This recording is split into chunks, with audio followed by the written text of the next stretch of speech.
राधे राधे मेरे प्यारे भाइयों बहनों माताओं व बंधुओं। संस्कार की बातें चैनल में आपका स्वागत है।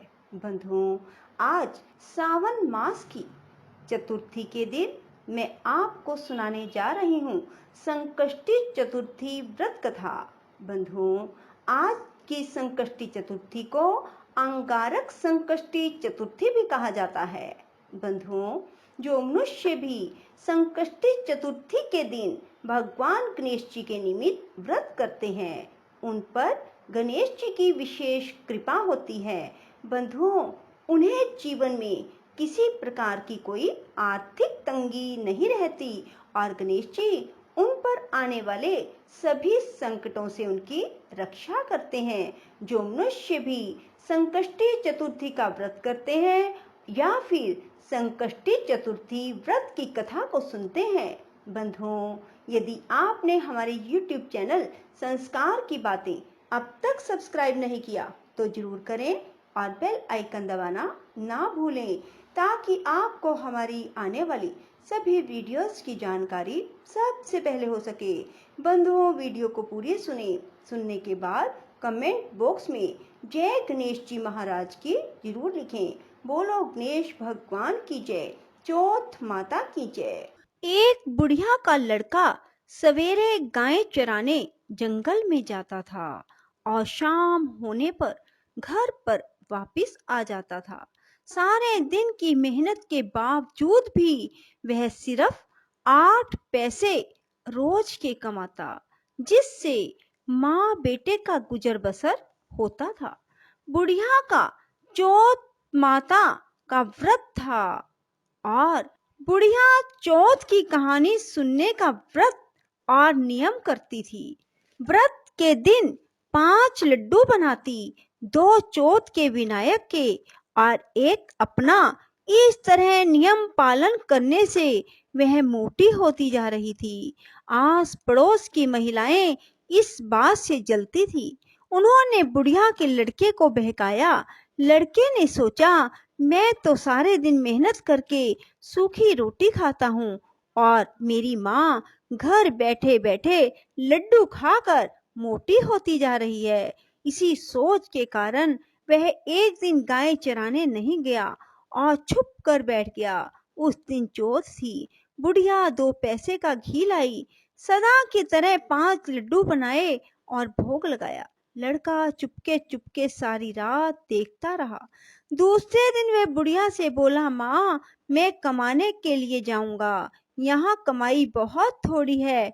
बुढ़िया ने बहुत समझाया पर वह नहीं माना। तो बुढ़िया ने कहा, ठीक है, जैसे तुम्हारी मर्जी, चले जाओ। पर बुढ़िया ने जाते समय कुछ अनाज के दाने और एक पानी की कलशी उसे दे दी। इनसे वह रोज कहानी सुना करती थी। जाते समय बुढ़िया ने समझाया कि ये दोनों चीजें तेरे संकट में सहायता करेंगी, सो सदा अपने पास इन्हें संभाल कर रखना। सवेरे होते ही वह निकल गया और चलते चलते राह में एक नदी आई। बरसात का मौसम था। नदी में पानी चढ़ा हुआ था। पार जाने का कोई राह नहीं था। बड़ा दुखी हुआ। बुढ़िया की बात याद करके उसने हाथ में अनाज के दाने लिए और विनती की, हे चौथ माता, मेरी माँ मेरे लिए ही तेरा व्रत करती थी, तो बहता पानी कम हो जाए और मुझे पार जाने का राह मिल जाए। इतना कहकर कलश में से पानी लेकर छींटे दिए। राह मिल गया। लड़का पार हो गया। आगे जंगल में पहुंचा तो एक शेर मिला। लड़के के होश उड़ गए। उसने झट अनाज के दाने हाथ में लिए और विनती की, हे चौथ माता, अगर मेरी माँ ने मेरे लिए व्रत किए हैं तो यह सिंह गाय बन जाए। पानी के छींटे देते ही शेर गाय बन गया और चरने लगा। लड़का आगे निकल आया। सांझ होते होते एक गांव में जा पहुंचा। गांव में घुसते ही एक बुढ़िया का घर आया। अंदर जाकर बुढ़िया से रात बिताने के लिए जगह मांगी। बुढ़िया ने दया करके हाँ भर ली। वह ठहर गया। रात को उसने देखा बुढ़िया माल पुए बनाती जा रही है और रोती जा रही है। लड़के ने अचंभा किया। बुढ़िया ने बताया, बेटा, यहाँ का राजा छठे महीने एक पकवान पकाता है और पकने के लिए हर बार एक आदमी की बलि दी जाती है। उसका नियम यह है कि बारी बारी हर घर का एक आदमी लिया जाता है। आज मेरे 7वें लड़के की बारी है, उसको आज मालपुए खिलाऊंगी। सुबह होते ही राजा का बुलावा आ जाएगा। लड़के ने कहा, माँ चिंता मत कर, कल तेरे लड़के के बदले मैं जाऊंगा। बुढ़िया ने कहा, दूसरे के बदले कौन मरता है, मैं तुझे क्यों भेजूं? लड़के ने कहा, नहीं, मैं जाऊंगा, ला मालपुए मुझे खिला दे। बुढ़िया ने मालपुए खिला दिए।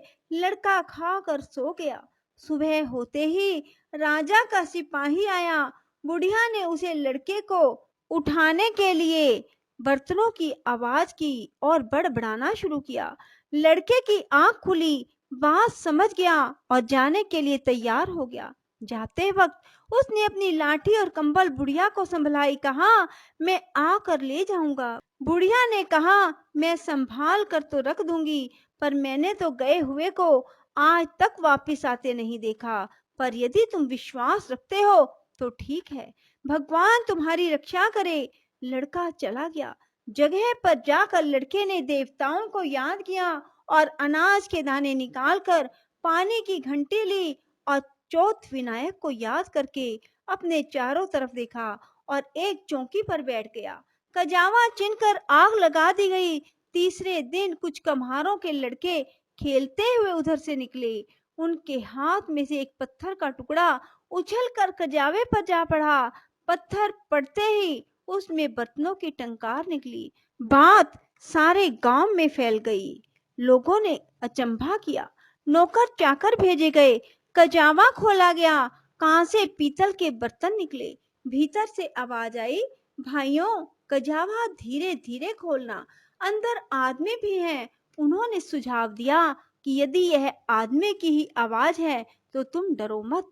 आखिर सारा कजावा खोल दिया गया।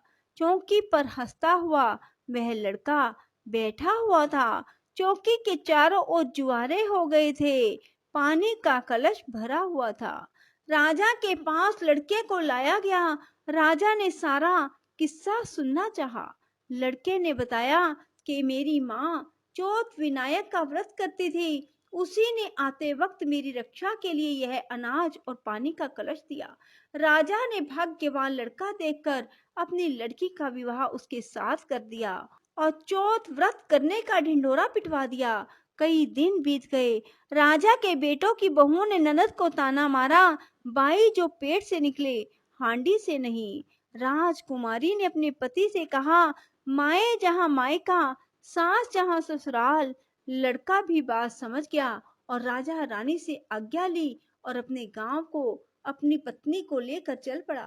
गांव के पास पहुंचते ही देखने वालों ने बुढ़िया को खुशखबरी दी। बुढ़िया को विश्वास नहीं हुआ। उसने उपलों के ढेर पर चढ़कर देखा। बेटा बहू आते दिखाई दिए। बुढ़िया ने चौथ विनायक को बार बार नमस्कार किया। बेटे बहू ने आकर बुढ़िया के पैर छुए। घर में आनंद छा गया। गांव में चौथ के व्रत का ढिंडोरा पिटवा दिया गया। सब कोई चौथ का व्रत करे, कहानी सुने। 12 नहीं तो 4, 4 नहीं तो 2 महीने चौथ के व्रत जरूर करें।